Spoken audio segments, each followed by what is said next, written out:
Welcome back, everybody. Today, I'm going to teach you how to set up your site's navigation menus in HubSpot. Having a well-organized navigation menu is essential for helping visitors find what they need on your website quickly and efficiently.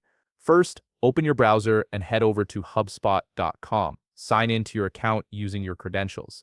If you don't have an account yet, you can create one or start a free trial. Once you're signed in, you'll land on the HubSpot dashboard, which is your central hub for managing all aspects of your website. Next, look toward the upper right corner of your screen where you'll see a gear icon in the main navigation. Click on this gear icon to open the settings menu.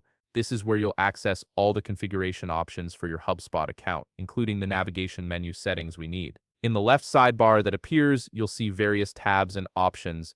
Click on the tab labeled Tools to reveal more options. Under this tab, look for Content and click on it to expand the menu. From there, select Navigation Menu. This section is specifically designed for customizing how your website's menu appears to visitors. Once you're in the navigation menu editor, you're ready to start building your menu. Click Add Item to create a new navigation entry. This is where you'll begin structuring the top-level items that will appear in your main menu bar.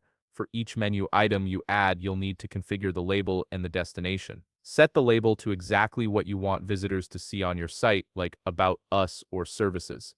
Then, ensure you've selected the correct URL or page link for that item so it directs visitors to the right place when clicked. You can easily reorder your menu items by dragging them up or down within the editor. This allows you to control the sequence in which navigation options appear, putting the most important pages first.